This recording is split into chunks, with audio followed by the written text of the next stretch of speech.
முகலாயர்ல வந்து பாத்தீங்கன்னா பாபரை பத்தி பார்க்க போறோம். இந்த வம்சம் வந்து பாத்தீங்கன்னா 1526ல இருந்து 1857 வரைக்கும் இருந்திருக்கும். அதாவது இந்த சிப்பாய் காலம் வரைக்கும் இருந்திருக்கும். ஆனா வந்து பாத்தீங்கன்னா அவுரங்கசீப் இறந்ததுக்கு அப்புறமே 1707லயே வந்து பாத்தீங்கன்னா இவங்களுடைய ஆட்சி வந்து முடிஞ்சிட்டு இருக்கும். அதுல வந்து பேரளவுக்கு தான் வந்து ஆட்சியா இருந்திருக்கும். இதுல வந்து பாத்தீங்கன்னா 6 அரசர்கள் வந்து பாத்தீங்கன்னா இதை ஆண்டு இருப்பாங்க.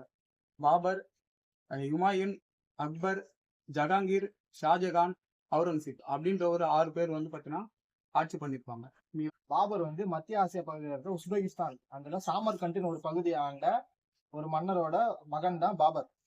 அந்த பகுதியில அவரோட அப்பா இறந்ததுக்கு அப்புறம் துருக்கியர்களுக்கும் பாரசீகர்களுக்கும் நடந்த ஷியா சன்னி முஸ்லிம் சண்டைகளால அவர் அந்த பகுதியில் துருக்கி அடிக்கப்பட்டு மத்திய ஆசியாவில இருந்து கீழ் நோக்கி தெற்காசியாவை நோக்கி தள்ளப்படுறாரு.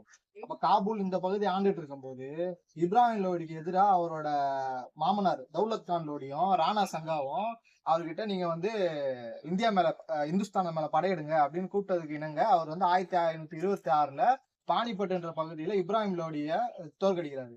அது சில லட்சங்கள் படை கொண்ட இப்ராஹிம் லோட படையை சில ஆயிரங்கள் படை கொண்ட பாபர் வந்து தோற்கடிக்கிறார். அது காரணம் என்னன்னா அவர்கிட்ட வந்து வலிமையான பீரங்கி படை இருக்குது. பீரங்கி படையை முதல்ல இந்தியாவுக்கு அறிமுகப்படுத்தினது பாபர் தான்.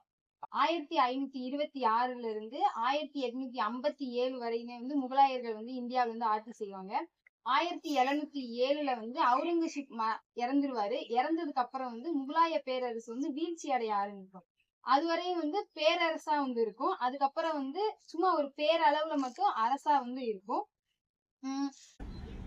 அடுத்தது இவர் வந்து பாத்தீங்கன்னா தொடர்ந்து ஒரு 4 வருஷம் இருந்திருப்பாரு. 4 வருஷத்துலயும் முக்கியமான போர்கள் பண்ணியிருப்பாரு. 1527ல வந்து கன்வா போர் நடக்கும்.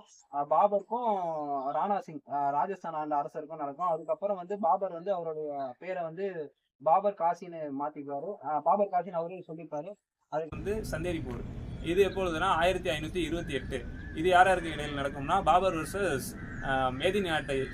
மாலவத்தை சேர்ந்த மேதினி ராய்க்கும் நடக்கும். இதில் வந்து பாபர் தான் வெற்றி பெறுவார். இங்கே வந்து ஆப்கானியருக்கு எதிராக சதி செய்வாங்க. அதை வந்து இவர் வந்து அவங்கள ஒழிக்கணுங்கிறதுக்காக இங்கே தான் வந்து ஃபஸ்ட்டு முன்னெடுப்பார். அப்புறம் 1529 வந்து காக்ரா போர் நடக்குது. கடைசி காலகட்டத்தில் இவரோட மூத்த மகனான ஹுமாயூனை வாரிசாக அறிவிச்சுட்டு 1530ல் இவர் இறக்குறாரு. அதுக்கப்புறம் நெக்ஸ்ட் வந்து பாபரோட சுயசரிதை. பாபரோட சுயசரிதை வந்து துசுக்கி பாபரின்னு சொல்கிறாங்க. இதுக்கு இன்னொரு பேர் வந்து பாபர் நாமா. இந்த பாபர் நாமா வந்து துருக்கிய மொழியில தான் எழுதியிருப்பார் ஃபர்ஸ்ட். இதை வந்து பெர்சிய மொழியில எழுதுனது யாருன்னு கேட்டா அப்துல் ரஹீம் கான்னு எழுதியிருப்பாரு. நெக்ஸ்ட் வந்து பாபர் மசூதி. இந்த பாபர் மசூதி வந்து எப்போ கட்டினார்னா 1528ல பாபர் கட்டியிருப்பாரு. இது எப்போ இடிச்சிருப்பாங்கன்னு பார்த்தாங்கன்னா டிசம்பர் 6, 1991ல இடிச்சிருப்பாங்க. அவர் வந்து 3 விஷயத்த வந்து இந்தியாவுக்கு முதல்ல அறிமுகப்படுத்துறாரு. ஃபர்ஸ்ட் வந்து பீரங்கி, 2வது வந்து பாரசீக சக்கரன்ற நீர் இயந்திரத்தை அவர் வந்து அறிமுகப்படுத்துறாரு. 3வது வெடியுப்பை பயன்படுத்தி நீரை குளிர்விக்கும் முறை. இந்த முறையை வந்து அவர் தான் வந்து இந்தியாவுக்கு அறிமுகப்படுத்துறாரு. அப்படின்னா உண்மையை காப்பவர், பாபர் அப்படின்னா புலி அப்படின்னு அர்த்தம். சர்க்கிள்ல இது வரைக்கும் கேட்ட கேள்வி ஒவ்வொருத்தரா சொல்லு. பாபர்னா என்ன? பாபர்னா புலின்னு என்னன்னு கேட்டிருக்காங்க. நம்பிக்கையானவர்.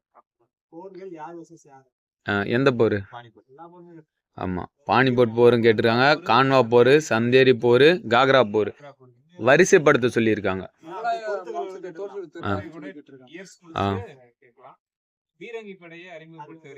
அதை கேட்டிருக்காங்க. அப்புறம் அவருடைய சுயசரிதை. அவர் எங்க மசூதி எங்க கட்டினாரு?